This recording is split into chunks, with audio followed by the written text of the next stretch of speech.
सत्य क्या है पहले से समझ लो। बच्चा जिद कर रहा है मैं तो इतना खाऊंगा, और तुम जानती हो कि खा नहीं सकता, क्या कहती हो बच्चे से? अरे बेटा तुम खिलाएंगे, इतना क्या इतना लाएंगे तुम्हारे लिए। वो संतुष्ट हो गया कि दिया कितना, जितना उसे बचे। आपने झूठ बोला? नहीं, झूठ नहीं बोला, सच। बच्चा संतुष्ट होना चाहता है तो आप संतुष्ट कर दें। तो सत्य इतनी छोटी चीज नहीं है कि शब्द में मत जाए। गुरुदेव ने लिखा है शब्द भी सत्य हो सकता है, लेकिन उसके पीछे की नीयत सत्य नहीं, श्रेय ही सत्य होता है। गुरुदेव के पुराण में लिखा है। ये अक्सर मैं उदाहरण देता हूँ। हमारी इनकी शासनाट है, इनने तुम्हें बातों में लगाया, हमने तुम्हारे पॉकेट मार दी, कोई इनकी जेब में लग दिया। मेरा बटुआ कहाँ गया? मैंने कहा भगवान का सब मेरे पास नहीं है। ठीक बोलो, सच कह रहा हूँ, जबकि पता है कि निकाला भी नहीं। अब मैं सत्य का ढोंग कर रहा हूँ, भगवान का सब मेरे पास नहीं है। लोग ऐसे इन्हें कहा भगवान का सब मैंने नहीं छुआ, इन्हें पता है कि मेरी जेब में पड़ा। ये सच बोल रहे हैं, दोनों धोखा दे रहे। क्यों?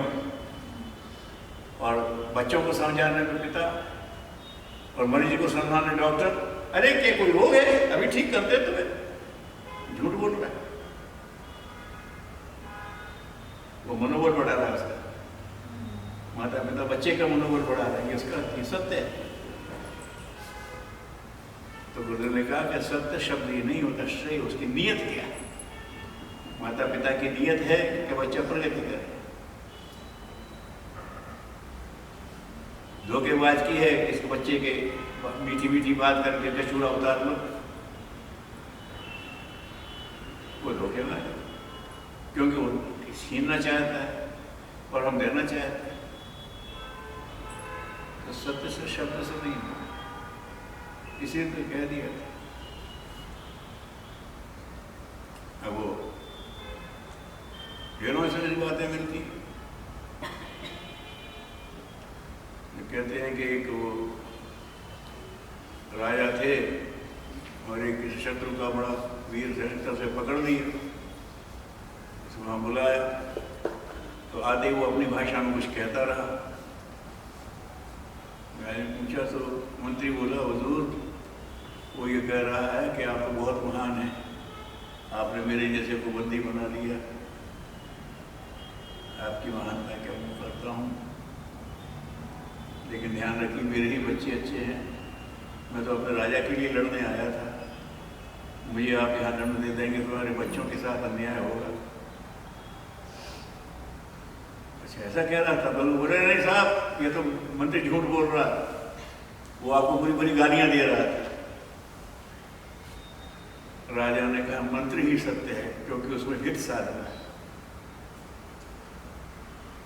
उसे ध्यान बात सच है, वो तो अपने राजा मेरी इसमें मुझसे तो इसकी कोई दुश्मनी थी नहीं, ये तो अपने राजा के प्रति वफादारी के लिए आया था और बच्चे इसके वो हैं, ठीक है पहुंचा दो इसको इसके राज्य में। उसने कहा ये क्या हुआ था, लोगों ने बताया तो वो कमरी दो गए, क्षमता होती है इसमें। तो ये बात उन्होंने कहा वही सत्य है जिसमें किसी का हित।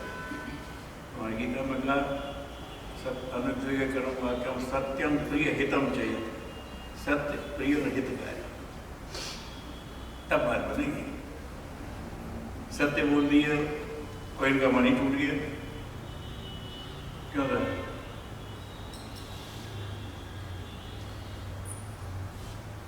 तो ये तीनों चीजें मिले, सत्य सत्यम प्रिय हितम अनुद्वेग करम वाक्यम, ऐसा शब्द बोलो कि ना हमें उद्वेग हो ना सामने वाले को उद्वेग हो, और सत्य हो, प्रिय हो, हितकारी हो, ये वाणी की साधना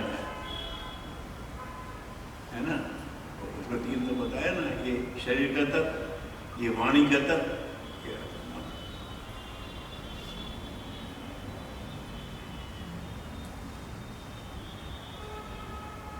तीन अलग अलग तप है ना, तीन तरह के बताए हैं, गुण त्रय विभाग, उसमें मिलेगा।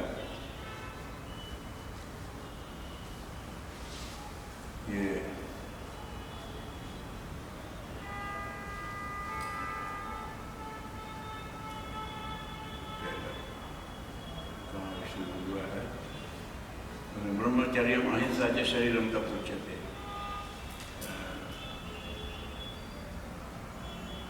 देव द्विज गुरु प्राग पूजनम, देव द्विज गुरु प्राग पूजनम, शौचम आर्जवम, ब्रह्मचर्यम अहिंसा च शरीरम तप उच्यते। ये शरीर का तप। और वाणी का तप अनुद्वेग कर्म,